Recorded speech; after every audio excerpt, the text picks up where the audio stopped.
नमस्कार मित्रों। भारत में चौथा लॉकडाउन के चलते श्रमिकों की दुविधा देखने को मिल रही है।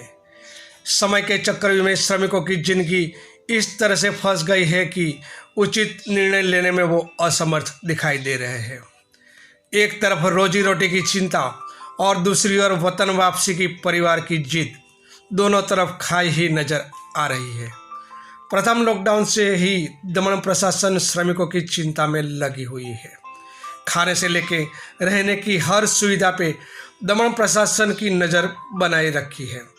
श्रमिकों के वतन वापसी के लिए दमन प्रशासन ने रात दिन एक करके उन्हें पूरी सहूलतों मुहैया करवाने में लगी। दमन प्रशासन भारतीय रेल के जरिए लोगों को दमन से वतन वापसी के लिए यथार्थ प्रयत्न कर रही है, परंतु कहीं न कहीं लॉकडाउन के चलते रेल नियमितता के में अभाव प्रवृत्ता देख परिस्थिति कहीं बिगड़ भी सकती है, मगर दमन प्रशासन ने उसे भलीभांति संभाल लिया है। ऐसे में दमन के वतन वापसी करने वाले श्रमिकों को भी संयम बरतना चाहिए। दमन वरकुंड के पास से होटल डेंटिल के सामने प्रशासन के प्रयत्न से वापी रेलवे तक जाने की व्यवस्था की गई है, जहां पे रोज सैकड़ों की कतार में श्रमिकों का जमावड़ा कुछ दिनों से देखने को मिल रहा है। प्रशासन ने श्रमिकों की जाने की व्यवस्था रेलवे के साथ मिलकर ही, जहां पे श्रमिकों की वतन वापसी के लिए अलग अलग प्रांतों में ट्रेन मुहैया करवाई गई है, जिसका समय आते ही श्रमिकों के स्थल पे बुलाया जाता है। परंतु कभी व्यवस्था बिगड़ने की वजह से कुछ श्रमिकों जाने वाली ट्रेन कुछ समय के लिए स्थगित हो जाने की वजह से श्रमिकों की परिस्थिति बिगड़ जाती है, क्योंकि यह परप्रांतीय श्रमिक वतन वापसी में इतने उतावले बने हैं कि प्रशासन का बुलावा आने पर दमन चौल की रूम तुरंत खाली कर अपना संपूर्ण सामान लेके डेंटिल के पास बैठ जाते हैं। यहाँ से उसकी परेशानी शुरू होती है। वतन वापसी के लिए प्रशासन के कुछ नीति नियम से उन्हें प्रसार होना पड़ता है, जिससे लंबी कतार होने की वजह से समय लगता है।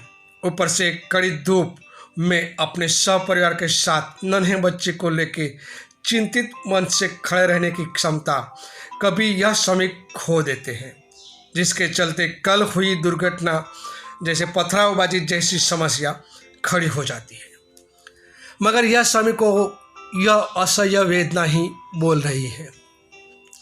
दमन प्रशासन अपना कार्य भलीभांति कर रही है। श्रमिकों को वतन वापसी के लिए पर्याप्त व्यवस्था के साथ 2 टाइम का खाना का प्रबंध भी प्रशासन कर रही है, परंतु उनके सपोर्ट में उनके साथ में दमन की संस्था या एनजीओ को भी साथ देना चाहिए। कहीं ना कहीं यह सवाल उठ रहा है कि दमन में ऐसी कई एनजीओ है जो कार्यरत है, मगर ऐसी परिस्थितियों वो सामने नहीं आते। हाँ, step up foundation, Damini women's foundation, Mohini foundation, youth action force एवं मुस्लिम एसोसिएशन वगैरह गिने चुने एनजीओ संस्था हर वक्त सामने दिखाई देती है। तो बाकी के एनजीओ कहाँ गए? क्या ऐसी मुश्किल के वक्त उसकी फर्ज नहीं बनती कि वो आगे आए और ऐसे कार्यों में जुड़े? कार्य ऐसे छुपी बैठने एनजीओ को मानवता धर्म न्याय पात्र नहीं है, या कार्य से परे होकर फक्त सरकारी स्कीम ऐंठने के लिए ही रजिस्ट्रेशन करवाया है। ऐसे एनजीओ को में अभी मानवता बची है तो वो सामने आए और श्रमिकों के लिए 2 टंक की रोटी की व्यवस्था भी करे, तो वो कार्यों के लिए पर्याप्त होगा।